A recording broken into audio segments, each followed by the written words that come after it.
Hello बच्चों, आज हम लेके आए हैं क्लास 12 के फिजिक्स के गतिमान आवेश तथा चुंबक के यह फिजिक्स का चौथा पार्ट है बच्चा। यदि आपने इससे पहले वाले तीसरे पार्ट की वीडियो नहीं देखा है, इसी वीडियो के डिस्क्रिप्शन बॉक्स में जाइए, वहाँ पर लिंक मिल जाएगा। चलिए बच्चों, गतिमान आवेश तथा चुंबकत्व का पहला हेडिंग आपकी स्क्रीन पर क्या है, आइए देखते हैं। हेडिंग है चुंबकीय क्षेत्र, जैसा कि आपके स्क्रीन पर डिफिनेशन दिख रहा होगा।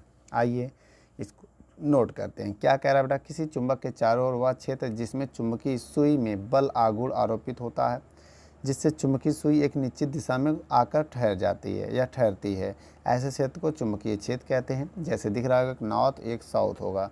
ठीक है बच्चों, चलिए वीडियो को रोक कर नोट कर लें। अगली हेडिंग आपकी स्क्रीन पर है वैद्युत धारा का चुंबकीय प्रभाव।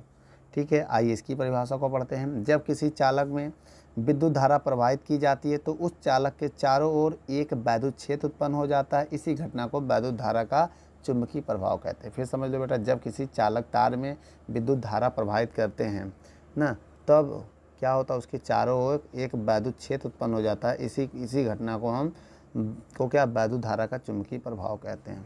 समझ गए। चलिए बच्चों, अब आगे आइए। ऑस्टेड का प्रयोग ना, इन्होंने क्या प्रयोग किया था, पहले हम उसको समझते हैं। जैसा कि डायग्राम में आपको दिख रहा है कि वैद्युत धारा के प्रवाह से चुंबकीय क्षेत्र की उत्पत्ति को स्पष्ट करने के लिए एक वैद्युत बैटरी के और चालक तार AB को एक संबंधित किया गया है। इसके ना उसके समीप एक चुंबकीय सुई रखी गई है। ठीक है, और रखी गई जिसमें निम्नलिखित प्रक्षेप प्राप्त होते हैं। क्या लिखा है, आइए देख लेते हैं। 4 पॉइंट है, चारों पॉइंट को हम पहले पढ़ लेते हैं। जब तक चालक तार में धारा प्रवाहित नहीं होती है तब तक चुंबकीय सुई में कोई विक्षेप नहीं होता है। दूसरा पॉइंट क्या कह रहा है, जैसे ही चालक तार AB में धारा प्रवाहित होती है, वैसे ही चुंबकीय सुई में विक्षेप उत्पन्न हो जाता है। तीसरे पॉइंट में लिखा है, जब धारा की प्रबलता को बढ़ा दिया जाता है तो चुंबकीय सुई के विक्षेप में वृद्धि हो जाती है। चौथे पॉइंट में यह लिखा है कि बैटरी की ध्रुवता बदलने पर विक्षेप विपरीत दिशा में होने लगता है, अतः चुंबकीय क्षेत्र की तीव्रता एक सदिश राशि है। ठीक है बच्चों, वीडियो को रोक कर नोट कर लें, ये चारों पॉइंट बहुत ज़रूरी है, याद कर लें। चलिए बच्चों, अब आगे देखते हैं। बायो-सेवर्ट का नियम, धारावाही चालक के कारण उत्पन्न चुंबकीय क्षेत्र। ठीक है बेटा, बायो-सेवर्ट का नियम, बायो-सेवर्ट के रूल को आइए देखते हैं। इनके रूल के बारे में, इनका निगमन कैसे करते हैं। ठीक है बच्चों, सबसे पहले इनका निगमन करना है तो आपको हम यहाँ बता दें। सबसे पहले आपको बेटा एक डायग्राम देखना पड़ेगा। ये बेटा है वायर, इसमें I एम्पियर की धारा बह रही है। कितनी एम्पियर की, I एम्पियर की। तो इससे R दूरी पर, बेटा कितनी दूरी पर, R डिस्टेंस पर। कितनी, ये मान लिया कोई R डिस्टेंस है। क्या है बेटा, R डिस्टेंस पर एक पॉइंट P है। इस P पॉइंट पर हमें क्या फाइंड करना है, डेल्टा B फाइंड करना है। इस पॉइंट पर, किस पॉइंट पर बेटा, इस पॉइंट पर डेल्टा B फाइंड करना है। और ये जो है, ये मान लिया थीटा है। ठीक है, अब इसकी कुछ थोड़ा सा लंबाई को हमने मान लिया डेल्टा L। इतने भाग को हमने क्या मान लिया बच्चों, डेल्टा L। ठीक है, अब ये कौन सा पॉइंट है, इसको हम O मान सकते हैं। आप O मानना चाहे तो O मान लें। चलिए बच्चों, इनके नियम क्या होते हैं आइए देखते हैं। लिखेंगे, इनके नियमानुसार ठीक है, इनके नियमानुसार बिंदु P पर उत्पन्न चुंबकीय क्षेत्र निम्न बिंदुओं पर निर्भर करता है। निम्नलिखित बिंदुओं पर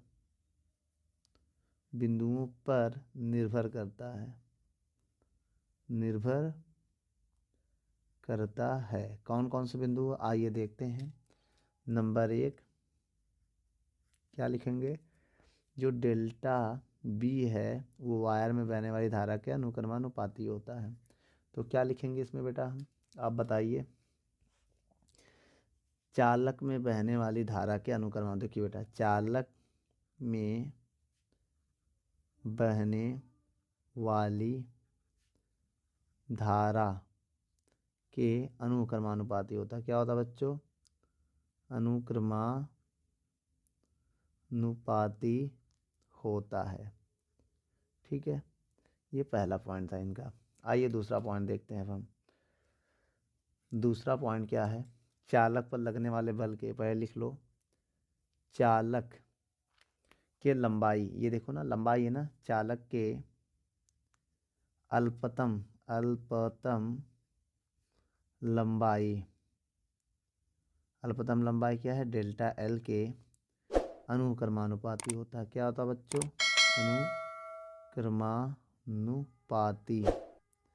अनुक्रमानुपाती होता है। तो इसमें क्या हम लिखेंगे बच्चों, डेल्टा जो वी है वो प्रोपोर्शनल टू एल होगा। समीकरण 2 बन जाएगा मेरा। ठीक है बच्चों, अब इसके बाद हम क्या लिखने वाले हैं समझिएगा। तीसरा नंबर रूल, चालक के जया के, जया मतलब साइन होता है बेटा, जया के कोण माने थीटा होता है बेटा, कोण माने थीटा के क्या होता है, के अनुक्रमानुपाती या समानुपाती, अनुक्रमानुपाती होता है। ये बात इसमें बताई गई है। तो इसमें क्या लिखेंगे बच्चों, delta V proportional to sine theta. ठीक है, समीकरण 3 हो गया ये। समीकरण कितना है, 3, एक इस बीच में बना लो, 1 2 3। चलिए बेटा चौथे पॉइंट में क्या लिखते हैं, चालक और बिंदु P की दूरी, चालक से बिंदु P के बीच दूरी के वर्ग के, क्या होता है, व्युत्क्रमानुपाती, वर्ग के दूरी के वर्ग के व्युत्क्रमानुपाती होता है। व्युत्क्रमानुपाती होता है। इतना लिखने के बाद आप यहाँ पर ये लिख सकते हैं कि जो डेल्टा वी है क्या है, इसके बाद जो डेल्टा वी है वो 1/r² प्रोपोर्शनल टू के, समीकरण ये 4 हो जाएगा। कितने पॉइंट हो गए बेटा, 1 2 3 4। तो कौन कौन सा समीकरण, पहला समीकरण आपका ये है, दूसरा समीकरण आपका ये है, और तीसरा समीकरण आपका ये है, और चौथा समीकरण आपका ये है। ठीक है बेटा, 4 समीकरण हो गए। अब हम क्या करेंगे, बहुत ध्यान से देखिए, यहाँ पर लिखेंगे समीकरण 1 2 3 व 4 को मिलाने पर, 4 को मिलाने पर, जब बेटा मिलाएंगे समीकरण 1 2 3 4 को मिलाने पर, जब इनको हम मिलाएंगे तो क्या होगा, फिर समझिए बच्चों, समीकरण 1 समीकरण 2 समीकरण 3 समीकरण 4 को क्या करना, मिलाने पर, जब मिलाएंगे तो क्या आएगा, ये मिला के देखते हैं। Delta B proportional to, into में जो अनुक्रमानुपाती इनको इनटू में लिखो बच्चों, ये डेल्टा एल होगा, यहाँ डेल्टा लगा देना, क्या है डेल्टा एल। ठीक है, अल्पतम लंबाई है ना बेटा डेल्टा एल, और इनके बाद साइन थीटा बटे r²। ठीक है, अब जब प्रोपोर्शनल टू हटाओगे तो क्या आएगा बच्चों, जब प्रोपोर्शनल टू हटाओगे तो क्या आएगा, μ0/4 पाई आएगा। क्या आएगा, आई डेल्टा एल साइन थीटा बटे r², ये आ गया। तो बेटा ये बायो सेवार्ट का नियम का फार्मूला है। ठीक है, अब हम आपको बता दें यहाँ पर जो μ0/4 पाई है इसका मान होता है 10⁻⁻7। क्या होता है, इसको लिख सकते हैं न्यूटन प्रति एम्पियर मीटर, एम्पियर स्क्वायर भी लिख सकते हैं। तो इसकी वैल्यू होती है बच्चों, क्या होती है, इसका मान होता है। ठीक है, यहाँ μ0 क्या होता है, चुंबकशीलता, क्या होता है बच्चों, चुंबकशीलता, क्या होता है बच्चों, चुंबकशीलता। ठीक है, नोट कर लो बच्चों।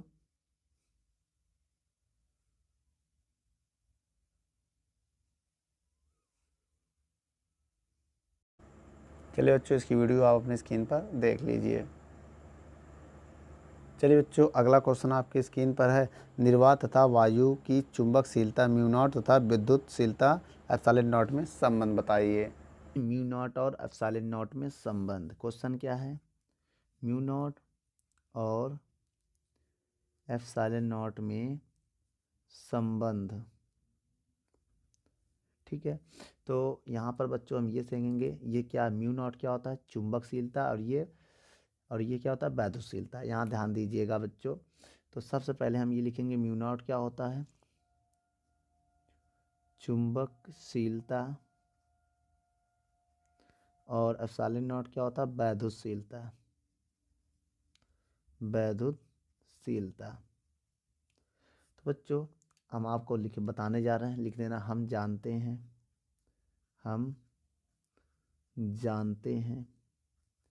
क्या जानते हैं बच्चों, ध्यान देना जरा। 1/4 पाई एप्सिलॉन नॉट का मान होता है 9 गुणे 10 की पावर -9। इसे समीकरण 1 मान लेंगे। इसके बाद लिखना फिर से हम जानते हैं क्या बच्चों, म्यू नॉट बटे 4 पाई का मान 10 की पावर -7 होता है। ये लिख देंगे, बोलो बच्चों। इसके बाद लिखेंगे हम, बहुत ध्यान से देखना, समीकरण 1 में 2 का भाग देते हैं। आइए यहाँ पर देते हैं, समीकरण भाग देते हैं 1 में 2 का भाग देने पर। तो अगर हम भाग दें तो क्या आएगा, समीकरण 1 क्या है, 1/4 पाई एप्सिलॉन नॉट, भाग देंगे किसका, म्यू नॉट बटे 4 पाई का, तो बराबर में ऊपर क्या है 9 गुणे 10 की पावर -9, नीचे क्या होगा 10 की पावर -7। तो बच्चों आपको पता होना चाहिए कि नीचे 20 का गुणा इधर होता है और सबसे नीचे वाला सबसे ऊपर गुणा होगा, तो क्या हो जाएगा 4 पाई सबसे ऊपर और नीचे आएगा 4 pi epsilon not mu naught बराबर 9 गुणे 10 की पावर -9, और ये ऊपर जाके, तो बच्चों यहाँ पर प्लस होता है, इसको गलती हो गई, इसके लिए सॉरी। तो यहाँ पर क्या करना है, प्लस करना है। ठीक है, अब बच्चों आप बताइए, जब ये प्लस है ना, अब ये ऊपर जाके क्या हो जाएगा, प्लस हो जाएगा, 10 की पावर 7 हो जाएगा। ठीक है, अब यहाँ पर क्या होगा, ये इससे कट जाएगा, क्या हो जाएगा, इससे कट जाएगा, ध्यान दीजिएगा। तो अब क्या आएगा, 1/एप्सिलॉन नॉट म्यू नॉट बराबर आएगा 9 गुणे 10 की पावर, कितना आ जाएगा, इनको ऐड करेंगे तो 16 आ जाएगा, कितना आ जाएगा 16। अब इसको लिख सकते हैं थोड़ा अच्छा, तो म्यू नॉट बटे इंटू एप्सिलॉन नॉट। अब इसको लिख सकते हैं 3 गुणे 10 की पावर 8 का होल स्क्वायर, ऐसे लिख सकते हैं बच्चों। और ये सी की वैल्यू होती, प्रकाश की चाल का मान होता, तो आएगा 1/म्यू नॉट बटे एप्सिलॉन नॉट। अब इसको लिख सकते हैं सी का स्क्वायर, लिख सकते हैं बच्चों। अगर हम यहाँ से स्क्वायर हटाएं बच्चों तो क्या आएगा, आइए यहाँ बता देते हैं। स्क्वायर हटाएंगे तो रूट लगेगा 1/म्यू नॉट एप्सिलॉन नॉट, तो बच्चों ये बाहर आ जाएगा 1/1, और रूट के अंदर क्या रहेगा, म्यू नॉट एप्सिलॉन नॉट। तो बच्चों देखा जाए तो ये भी एक प्रकार का संबंध हो गया ना। इसी को तो आप ऐसे भी तो लिख सकते हो, सी बराबर 1/म्यू नॉट एप्सिलॉन नॉट की पावर 1/2, ऐसे है। यू पर जाके क्या हो जाएगा, माइनस का म्यू नॉट एप्सिलॉन नॉट की पावर माइनस का 1/2 भी तो लिख सकते हैं। तो ये भी एक हो गया फार्मूला। तो बेटा यहाँ पर जो सी है, सी क्या है, प्रकाश की चाल है, जिसकी वैल्यू होती है 3 गुणे 10 की पावर 8 मीटर पर सेकेंड। ठीक है बच्चों, ये हमारा ये मान ने बता दिया, ये हमारा हो गया रिलेशन बिटवीन म्यू नॉट और एप्सिलॉन नॉट के बीच संबंध। चलिए बच्चों, अगला क्वेश्चन आपके स्क्रीन पर है। क्या कह रहा है, धारावाही चालक के कारण उत्पन्न चुंबकीय क्षेत्र की दिशा, इसकी दिशा कैसे ज्ञात करते हैं, आइए देखते हैं। सबसे पहले बेटा आपके स्क्रीन पर है, क्या धारावाही चालक के कारण उत्पन्न चुंबकीय क्षेत्र की दिशा के लिए 2 निम्नलिखित नियम हैं। इसके 2 नियम का पहला नियम क्या है, दाएं हाथ के हथेली का नियम। इस नियम में होता क्या बेटा, आइए देख लीजिए, अच्छे समझ लेते हैं। यदि हम अपने हाथ के पंजे को इस प्रकार से फैलाएं कि अंगूठा चालक में प्रवाहित धारा की दिशा में है और चारों उंगलियां उस बिंदु की ओर संकेत करें जिस पर चुंबकीय क्षेत्र की दिशा ज्ञात करनी हो, तो इससे हथेली के लंबवत हथेली से धक्का देने की दिशा चुंबकीय क्षेत्र की दिशा होती को प्रदर्शित करता है।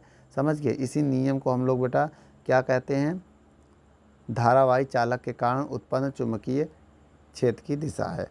ठीक है, जैसा कि आप डायग्राम में देख रहे हैं, कागज़ के तल में ऊर्ध्वाधर ऊपर की ओर, ठीक है ना, और इसमें कागज़ की तल में ऊर्ध्वाधर नीचे की ओर। ठीक है, ये पी और क्यू को 2 पॉइंट को बनाया गया। वीडियो को रोककर नोट कर लो। चलिए बच्चों, अगली हेडिंग क्या है? मैक्सवेल का दक्षिणावर्ती पेच का नियम। यह नियम क्या कहता है? यदि किसी पेचकस को दाएं हाथ में लेकर चारों उंगलियां और अंगूठों की सहायता से इस प्रकार घुमाए कि पेचकस की नोक प्रवाहित धारा की दिशा में हो, तो अंगूठे में चलने की दिशा चुंबकीय बल रेखाओं की दिशा को प्रदर्शित करती है। ठीक है, जैसा कि उसमें देखिए डायग्राम में दिखाया गया है। यही है मैक्सवेल का दक्षिणावर्ती पेच का नियम। वीडियो को रोक कर नोट कर लो। चलिए बच्चों, आपके स्क्रीन पर एक क्वेश्चन दिख रहा होगा। धारावाही वृत्ताकार कुंडली, ठीक, वृत्ताकार लूप मतलब वही कुंडली होता है, अथवा कुंडली के केंद्र पर चुंबकीय क्षेत्र कैसे हम ज्ञात करेंगे? आइए देखते हैं। आइए बच्चों, जैसा कि स्क्रीन पर आप क्वेश्चन देख रहे हैं, आइए मेरे पास ये वायर है जो कि वृत्ताकार वायर है। ठीक है, ये वायर है, ऐसे समझिए कुंडली है। इसका केंद्र क्या है? ये है, इसे हम केंद्र मान लिया। इसकी रेडियस को हम लोग ए मान ले रहे हैं, ए। ठीक है, अब इसमें करंट फ्लो हो रहा है कितना? आई एम्पियर की करंट फ्लो हो रहा है। और इधर से करंट जा रहा है, इधर से आ रहा है। अब इतनी लंबाई को हम लोग डेल्टा एल मान ले रहे हैं। इतनी लंबाई को हम लोग क्या मान ले रहे हैं? D L. क्या मान ले रहे हैं? डी एल, जिसका केंद्र ओ है। ठीक है, यहाँ पर ये क्रॉस जो है चुंबकीय क्षेत्र को डिनोट कर रहा है। ठीक है, यहाँ पर चुंबकीय क्षेत्र है। अब देखिए, अब सबसे पहले क्या लिखेंगे बेटा? जैसा कि आपकी स्क्रीन पर डायग्राम दिख रहा है ना, उसमें लिखा है, माना किसी तार को ए त्रिज्या के वृत्त के रूप में मोड़कर उसमें आई प्रबलता की विद्युत धारा प्रवाहित की जाती है। ठीक है, उसके बाद हमें इस वृत्ताकार कुंडली के केंद्र पर चुंबकीय क्षेत्र ज्ञात करना है। ठीक है बेटा, हमें यहाँ पर केंद्र पर क्या ज्ञात करना है? वी ज्ञात करना है। तो आइए बच्चों, सबसे पहले हम ज्ञात करते हैं। क्या है यहाँ पर? बहुत ध्यान से देखिएगा। यहाँ पर हम लिखेंगे अल्पांश डेल्टा एल के कारण ठीक है, बहुत ध्यान से देखिएगा बेटा, के कारण। ठीक है, अब इसके बाद क्या लिखेंगे हम? बिंदु ओ पर, कारण बिंदु ओ पर चुंबकीय क्षेत्र। ठीक बेटा, चुंबकीय क्षेत्र क्या होता है पहले हम इसको समझ लेते हैं, जो कि बहुत ज़रूरी है। देखिए, चुंबकीय क्षेत्र बायो सेवार्ट के नियम से, किसके? बायो सेवर्ट के नियम से। इसका नियम आप लोगों ने पढ़ा ही होगा ना बेटा? नहीं पढ़ा होगा तो पढ़ लीजिएगा, हम बता देंगे। ठीक है, बायो सेवर्ट का नियम क्या कहता है पहले उसको हम देख लेते हैं। देखिए बेटा, डी बी बराबर क्या होता है? म्यू नॉट बटे 4 पाई। ठीक है, म्यू नॉट बटे 4 पाई आई बटे आर। क्या होता है? I D L sine theta बटे आर स्क्वायर। देखिए बेटा, आर का काम यहाँ पर ए कर रहा है ना, तो ए स्क्वायर हो जाएगा भाई। रेडियस यहाँ पर ये है। ठीक है, ए स्क्वायर। बच्चों, इस डायग्राम में केंद्र पर जो मैग्नेटिक फील्ड ज्ञात करना, मान लो ये 90 का एंगल बना रहा है। जो मैग्नेटिक फील्ड है वो कितने का एंगल बना रहा है? 90 का। तो थीटा का मान यहाँ पर कितना हो जाएगा? 90 हो जाएगा। जब 90 रख देंगे तो क्या आएगा? D B. देखिए, वैसे भी आपको जब पता है साइन 90 की वैल्यू 1 होती है, तो इसकी वैल्यू 1 हो जाएगी। तो हो जाएगा डी बी बराबर म्यू बटे 4 पाई आई डी एल बटे ए स्क्वायर, तभी आ जाएगा। इसको हम इक्वेशन नंबर फर्स्ट मान लेंगे। ठीक है, अब हम क्या लिखेंगे? अब डी एल। ठीक बेटा, अब कुंडली के केंद्र पर, अब कुंडली, ठीक है, अब कुंडली के केंद्र पर क्या? परिणामी चुंबकीय क्षेत्र। बेटा, इसका आपको फॉर्मूला पता होगा, नहीं पता होगा तो हम बता दे रहे हैं। B बराबर डेल्टा डी बी, ये होता है B बराबर डेल्टा डी बी। अब देखो B का मान रखो बेटा, ये निकाले ना समीकरण 1 से, तो लिख दो समीकरण 1 से, समीकरण 1 से जब हम मान रखेंगे तो v बराबर सिग्मा, क्या मान है बेटा, mu naught 4 pi I D L बटे ए स्क्वायर। अब सिग्मा केवल डेल्टा के साथ लगेगा, बाकी सबको बाहर ले लेगा, ठीक है। अब यहाँ समझिएगा, तो v बराबर म्यू नॉट बटे 4 पाई आई बटे ए स्क्वायर, सिग्मा के साथ केवल लगेगा डी एल। बेटा इसका मान होता है, सिग्मा डी एल का मान होता है, याद कर लो, 2 पाई ए, 2 पाई ए क्या होता है बेटा, 2 पाई ए, ये मान होता है यहाँ पर, ठीक है बेटा। अब अगर इसका मान रख दें तो क्या आएगा, आइए देखते हैं। यहाँ पर मान रखने के बाद यहाँ रखेंगे मान, ठीक है। b बराबर म्यू नॉट बटे 4 पाई आई बटे ए स्क्वायर। अभी हमने बताया ना सिग्मा डी एल, एल है ये ना, सिग्मा डी एल की वैल्यू कितनी है, 2 पाई ए। अब यहाँ पर देखिए कुछ कटेगा, क्या क्या कटेगा, मैं उसको काट रहा हूँ। ए से एक ए कट जाएगा, पाई से पाई कट जाएगा, 2 एक कम 2 दूनी 4, तो बेटा ये कट गया। अब बचा हमारे पास क्या, अब बचा हमारे पास v बराबर म्यू नॉट आई, ये कट चुका है, बटे 2a, ये बचा, इतना बचा। अब मान लो बेटा इसमें n फेरे लगे हों, ठीक है, n फेरों के लिए, कुंडली में n फेरों के लिए, तो बेटा n से मल्टीप्लाई हो जाएगा, तो v बराबर हो जाएगा n म्यू नॉट आई बटे 2a। तो बेटा ये मेरा आंसर हो जाएगा, ठीक है बच्चों। वीडियो को रोक कर नोट कर लो। मेरे बच्चों अगला क्वेश्चन आपकी स्क्रीन पर है, क्या कह रहा है, एम्पियर का परिपथी नियम। कथन क्या कह रहा है इस नियम का, किसी बंद परिपथ की सीमा के अनुदिश चुंबकीय क्षेत्र B का रेखीय समाकलन पथ द्वारा घिरी गई नेट धारा I का म्यू नॉट गुना होता है, ठीक है। जैसे कि देखा है कि चुंबकीय क्षेत्र की तीव्रता जो है वो फाई जो है dl बराबर जो है I और म्यू नॉट के इक्वल है। आइए बेटा इसी को हम थोड़ा यहाँ समझ लेते हैं, क्या कहना चाहता है ये, सी फाई v dl वेक्टर बराबर म्यू नॉट I। अब हम इसमें सबका मतलब समझेंगे, ठीक है बेटा। देखिए b का मतलब होता है, देखिए रेखीय समाकलन, b के साथ अगर डे है, इस पूरे का मतलब है देखिए इसका मतलब होता है समाकलन, इसका मतलब होगा रेखीय,